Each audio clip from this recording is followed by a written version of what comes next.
side.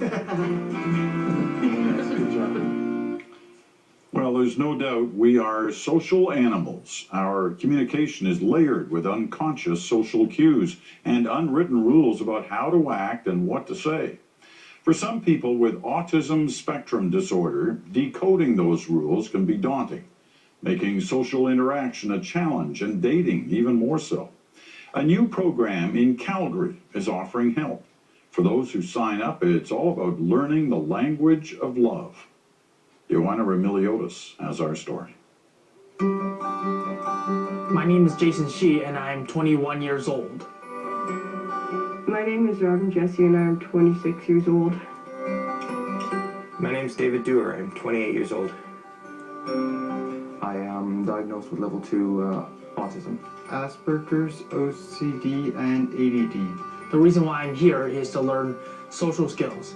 It's because I often see myself as being socially inadequate, and I came here so I can learn all the various skills I need to be socially successful.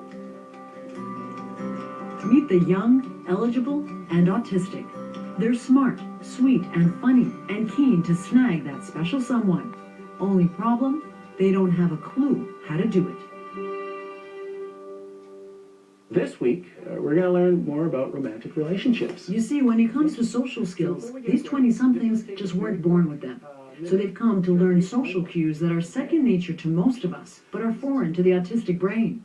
At a course that's proving what seems innate can be learned.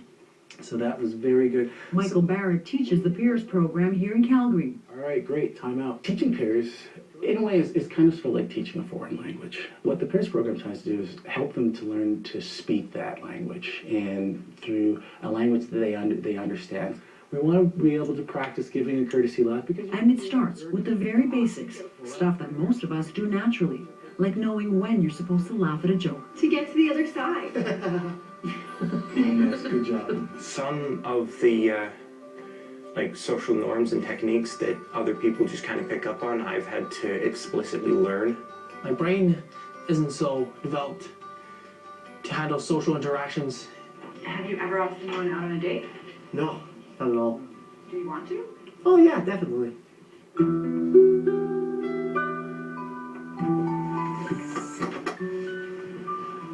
It's hard for Paul Gates to carry a regular conversation, let alone make romantic repartee.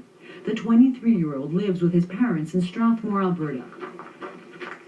He spends a lot of time helping his dad in his machine shop. There you go, you know what to do. Yep. That keeps him busy and helps with the isolation. But like other young men his age, he wants more. How do you feel about the whole idea of dating? Well, it feels like I should start while I still can. Why? I don't know, it's like I meet the right kind of girl who's into me and who I'm into more. But to get the girl, Paul needs to, well, talk more. Linda Gates is his mom. Sometimes if you know, you're talking to Paul and you might say, so did you go to Calgary today? Yeah. But he would never say, yeah, I went to Calgary today because we went to the peers program and we went for dinner first. He doesn't elaborate. So, you know, the peers program is really good at teaching them to sort of elaborate on their conversations. I agree with you, David. It doesn't look natural. So what we want Emotions, to do... tone of voice, facial expression can be baffling to read if you're on the spectrum. Peers teaches them how to start a conversation. Good morning. Hi, Jason. How are you? I'm good. How are you? How to make a friend. I think I met your friend the other day, Jane, I think. Oh yeah, Jenny, yeah. And the trickiest of all social interactions, the ABCs of dating. So one of the things that I would like for us to practice is just quickly going around the room and practice flirting with your eyes. So making eye contact, looking away, making eye contact, looking away. Robin, you're up. Good job. Good work. The students practice with volunteer coaches. We good? Excellent. Good job. All right. Good job. The key to all of this is practice, a lot of it. The first thing is choosing appropriate people to date.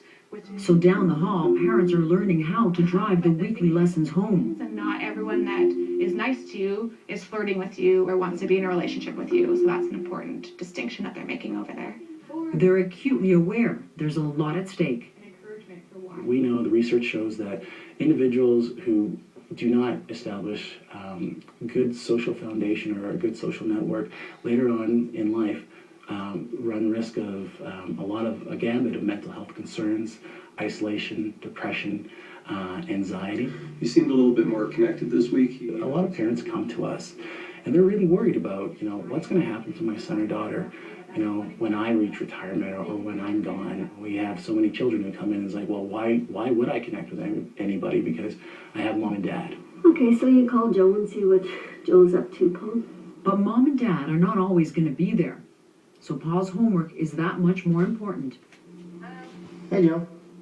Hi, Paul. How are you? Oh, good. Today, it's to call a family friend to just have a chat.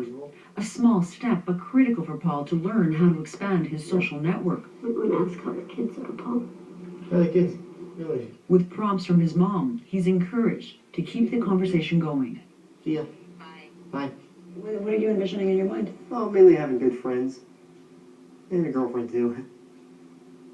That's mainly what I got on my mind almost every day. A girlfriend who just loves me for who I am. And who are you? I'm just a simple guy just trying to live out his regular everyday life. As a mom, what do you ultimately hope? What do you want for your son? I want the same as everybody else wants for their sons. I want them to be happy. I want them to be, I want them to have a good social life. I want him to be happy in whatever job or whatever he's doing at the time. And that's all. I don't want anything more for him than anybody else wants for their child. Paul, what's another general comment? I'm so funny. You're absolutely right. I'm so But it's harder for these young people to know how to go after that happiness. The simplest of things have to be broken down, painstakingly broken down. What could be the problem with staring at a person for too long? You look like a stalker. You'll harass them. Okay. They think that you're just Absolutely right. social They inept. might think you're a creepy stalker. So instead, what we want to do is maintain casual eye contact. It's a social toolkit that can change their lives. Many come back with that aha moment saying, hey, you know what? I practiced some of these skills and I found that the results are different. So that was their wake-up call. Duncan Thorpe is living proof that the program works. He graduated from Piers last year. Quite simply, it changed his life. He has a job to get to every day. Hey guys. And is getting the hang of being more social. Normally I would just keep it at a very narrow comfort zone. And as I socialized more, it kind of, even after the program, I feel that it's just expanding my comfort zone. Yeah. Laura Thorpe says her son is a different person. The biggest thing I've seen is confidence. His confidence is enormous now. I mean, I can do this. Those are the words that come out of his mouth rather than, I don't know what to do. Like he would just shrink away. Next meeting is... And Duncan's proudest achievement? A girlfriend. Make no mistake, it's still a work in progress. Have to remember, don't monopolize the conversation. Linda has to remind her son about the rules of dating, but he's in the game. Are you a better boyfriend now? Yeah. If anything, it's only increased how my girlfriend feels towards me, and she's, if anything, she's just amazing. Duncan and Brittany Morrison are like any young couple in love. They've only got eyes for each other. Only now they tell that to each other more often. Brittany is also on the spectrum. So are you guys happy together? Definitely. There's not a day where we just don't want to see each other. Each time I think about it, it just makes me want to see her as soon as possible. And what does Brittany think? What? How about you? I am very, very happy. Does he keep her? Yes. I can't believe I got him on my first, the second try with dating thing.